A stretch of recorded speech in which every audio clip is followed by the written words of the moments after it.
Esta es una producción de Grupo Fórmula. Encuentra más contenido como este en radioformula.mx.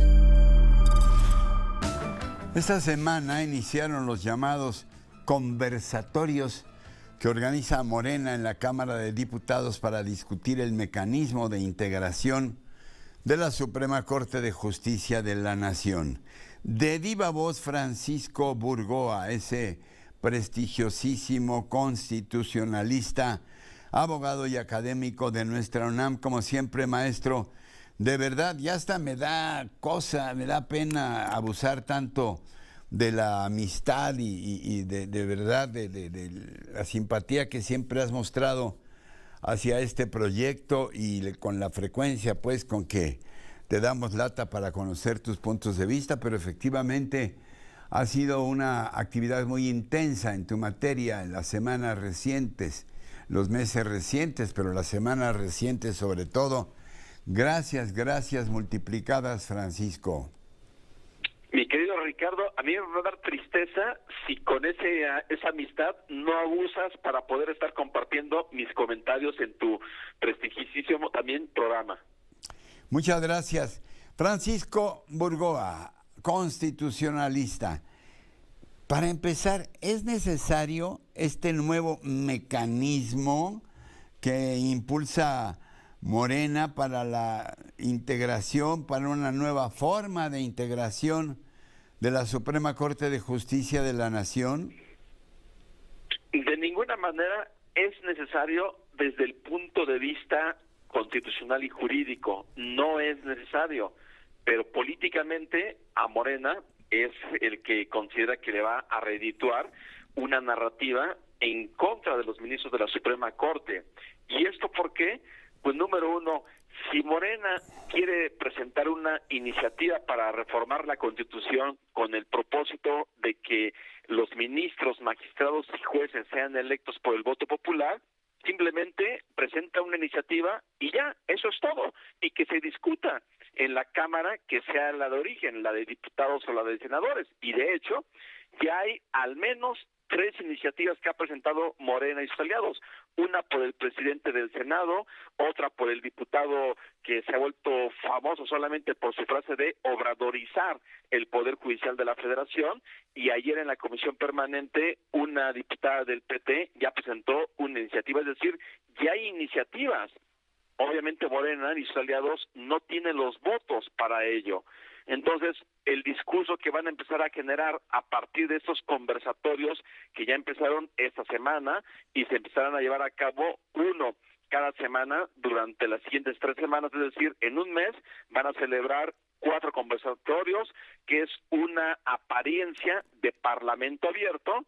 Y digo apariencia porque no es un conversatorio en donde puedan participar todas las personas, solamente quienes elige Morena van a poder participar. En esta semana ya fue el primero con la participación, entre otras personas, de el doctor Diego Valadez, la doctora Mónica González Control, el doctor Rafael Estrada Michel, el doctor Jaime Cárdenas Gracia, entre otros, y esto con el propósito de que se puedan empezar a tener argumentos a favor y en contra sobre la pertinencia o no de que se lleve a cabo una consulta popular para revisar y en su caso modificar el procedimiento de designación de ministras y ministros de la Corte.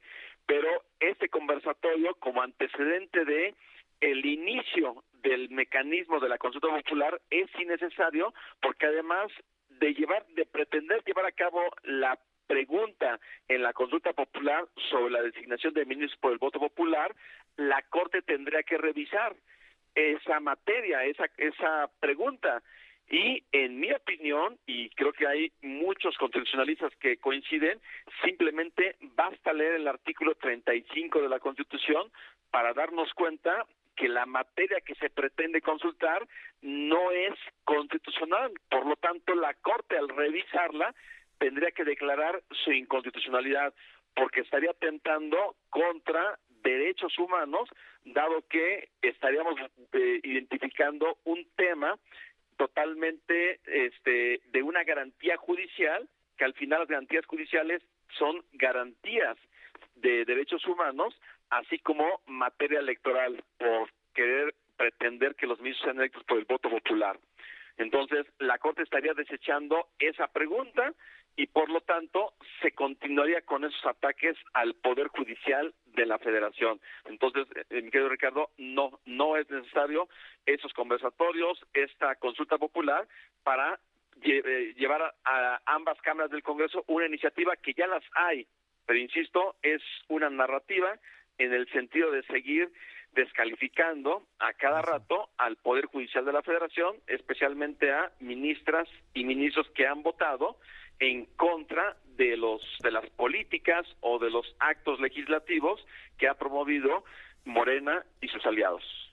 Eso te iba a preguntar y te rogaría que insistiéramos en ello. El argumento es que esta reforma buscará fortalecer la división de poderes, es el argumento oficial de la 4T, pero por lo que nos dices, por el contrario, estaría atentando contra la fortaleza del Poder Judicial, Francisco.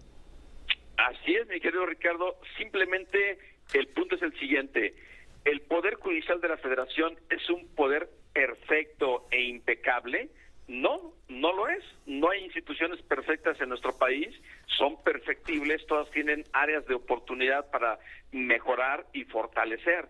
Indudablemente la Suprema Corte, los tribunales colegiados, juzgados de distrito, tienen también ahí muchos temas que tienen que atenderse, tienen un gran rezago de asuntos, obviamente se requiere más personal, ya hay una escuela judicial, hay asuntos o temas de corrupción, de nepotismo, de acoso sexual, hostigamiento laboral, es decir, sí tiene problemas el Poder Judicial de la Federación, como lo tienen los 32 poderes de las entidades federativas.